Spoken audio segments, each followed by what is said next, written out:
I want to take you to Far Hills in New Jersey now, and to the running of the American Grand National, which took place last night our time. And we can pick it up now with, I think, commentary from Larry Colmus.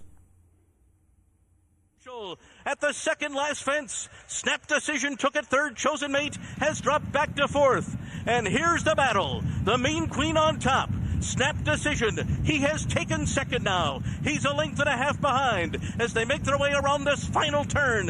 Amschel, who has set the pace throughout, has given way to third. So no surprises. The battle we expected, the battle we were waiting for, comes to the top of the stretch. And the final fence here. And Snap Decision has run up alongside of the Mean Queen.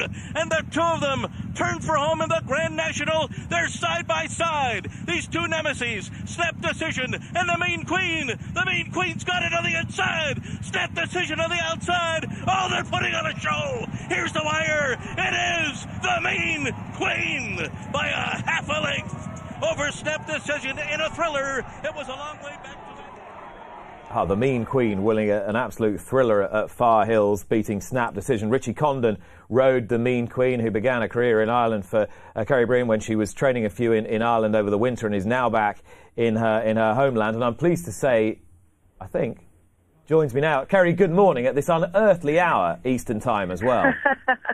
Hey, Nick. Yeah, thanks for having me. I'm just on my way to train this morning. Not at all, not at all. And thanks so much for joining us. I mean, you've had lots of success and lots of Grade 1 success as well this fall.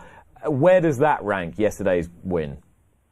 Yeah, you know, I said it to everyone. I was the most confident in her yesterday, but I was actually the most nervous watching him down at the start. I think an American Grand National is pretty equivalent to, I mean, for us, like winning a, English Grand National. This is what you, as a trainer, this is what you dream of doing. Saratoga and Belmont, I mean, that's amazing in itself, but this is, true test, 2 5/8, takes a jumper, it takes stamina, it takes speed, it takes everything. So, yeah, this probably is by far, I'd say, out of the 4 Grade 1s I've won this year, the most impressive, and it means the most.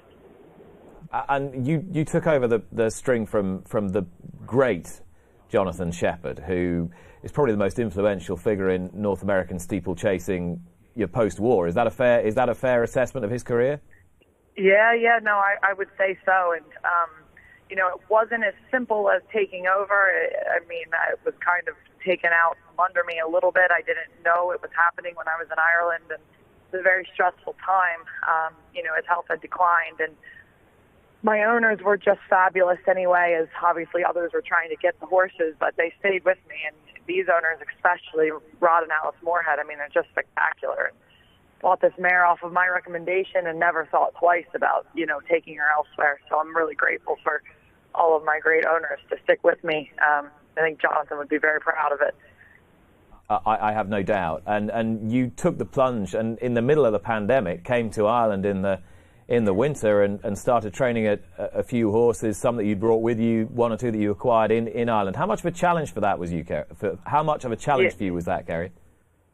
Yeah, I mean, that was that was something else. I knew that would be tough, and obviously even tougher when I got there. And just kind of, the ground was always a question. You never knew. The ground would dry up a little bit, and then we'd get the worst weather ever, and races were canceled. And, it was tough going through the winter, but I learned a ton being there, and I credit a lot. I think I've taken a lot away from that, and obviously got my bumper winner and hurdle winner towards the end of me being there. And, now after her yesterday, God willing, she's all right. I look forward to coming back. So are you going to bring the Mean Queen and others back to Ireland and race in Ireland and the UK potentially? As of right now, the plan would be to bring her, and Cheltenham would be the goal. And which race? God, I feel it's only October, and I'm asking you which race at the Cheltenham Festival? Yeah, right now I'd say the Mare's Hurdle. Oh, well, we can't wait. That would add rich spice to that race. I mean, you've had enough experience. You've had enough relative experience both sides of the Atlantic to know where she fits. Where do you think she fits alongside the best horses here? Yeah. Look, I'm not saying she's any honeysuckle, but she's a very, very good mare. And people have to remember, like, I bought her out of a point-to-point stable that if we didn't get her before her point-to-point run at Lochmore, if she would have done that, she'd be in Gordon or Willie's or Henry's, or Nichols or David Pipes, like she would have been bought to a very good trainer, and she'd be over there running now, in preparation probably for the Mares Hurdle. So, she's very, very good, and she broke her maiden in Wexford, and, she has she has everything you want. She stays, she settles, she does have speed. She's a good mare. I'm not saying we're going to come win, but we're going to try. Keri, thanks so much for talking to me this morning. Many congratulations, and we look forward to seeing you back here later in the year. Thanks so much for having me.